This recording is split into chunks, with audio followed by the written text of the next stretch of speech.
સીતારામ આપણે આવી ગયા હતા જીવદયા ઢોસ તો કાળુભાઈની મુલાકાતે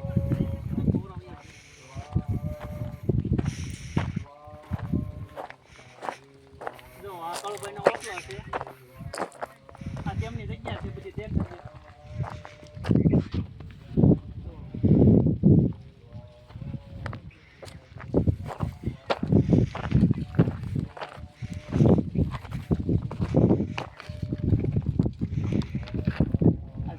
કાળુભાઈની છે આ બધું આપણે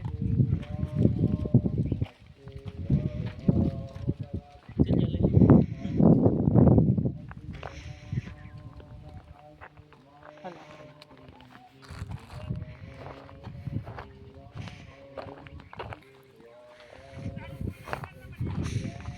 આપણે કાળુભાઈને મળવા આવી ગયા છીએ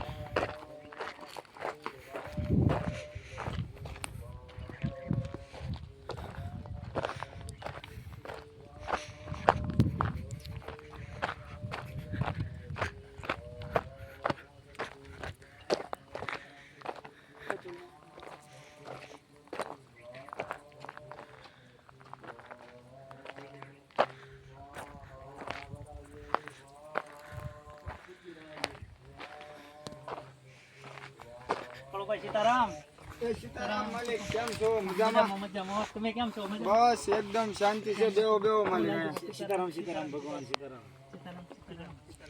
જો આપણે મળ્યા હતા કાળુભાઈની ટીમની તો આપણી તો ઓળખ કાળુભાઈ તો રામ રામ ને સીતારામ ડાયરા ને માતાજી હોના હારાવાના કરે. હવે આ ભાઈ જો એ સતત સેવાનું કામ કરે છે અને બહુ સારું સેવાનું કામ કરે છે. હવે અહીંયા આવ્યા એટલે મેં એના વિડીયો જોયા યુટ્યુબમાં અને યુટ્યુબમાં એને વિડીયો જોયા તો ઘણા બધા પક્ષીઓને સણ નાખે છે, માછલાને સારો ખવડાવે છે અને મજાની વાત એ છે મિત્રો કે પોતે રત્ન કલાકાર છે એટલે કે હીરા ઘસવા જાય છે. હું પણ હીરા ઘસવી છે પણ એમાંથી પોતાનો પગાર જે આવે ને એમાંથી સેવાનું કામ કરે છે.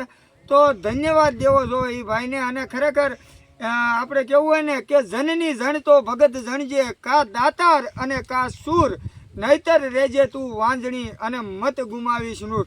અને ખાસ એમની સાથે જીગરભાઈ જાંબાળાવાળા પણ હાજર છે પણ એ વિડીયોમાં અત્યારે આવશે ને કારણ કે એ વિડીયો ઉતારે છે. પણ આ ભાઈની યુટ્યુબ ચેનલ તેમજ એ ફેસબુકમાં પણ વિડીયો મૂકવાનું ચાલુ કરવાના છે તો ફૂલ સપોર્ટ કરજો. અને આજે અમારી જીવદયાના સ્થળ ઉપર આવ્યા છે તો એમનો હું દિલથી આભાર વ્યક્ત કરું છું કારણ કે કોઈ આગળ અત્યારના સમયે ટાઈમ હોય નહીં મિત્રો.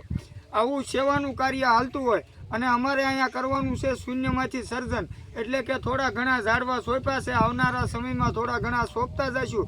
ધીરે ધીરે આગળ વધી અને એક સરસ મજાનું નાનું એવું જંગલ બનાવવાનું છે. અને તમે બધા સોશિયલ મીડિયાના માધ્યમથી તમારા ખાલી સપોર્ટ આપવાનો છે તો આવો ને આવો સપોર્ટ આપતા રહેજો. બાકી આ ભાઈની આઈડીને ફોલો કરવાનું ભૂલતા નહીં. અને એનો ભાવ બહુ છે અને અમને સણમાં યોગદાન પણ આપ્યું છે, ખાલી હાથે આવ્યા નથી. એટલે ભાઈ અહીંયા આવવાનું, યોગદાન આપવાનું, પોતાના પૈસાનું પેટ્રોલ બાળવાનું, છતાં અહીંયા લોકો મુલાકાતે આવે છે. શેના માટે? કે આપણે અહીંયા ભવિષ્યમાં એના માટે નાનું એવું સરસ મજાનું જંગલ બનાવવાનું છે જેથી કરીને પક્ષીઓ પોતાનો વસવાટ, રહેઠાણ, ખોરાક ખાઈ શકે. તો વધારે કાંઈ નથી કહેતો. ડાયરાને રામ રામ ને સીતારામ.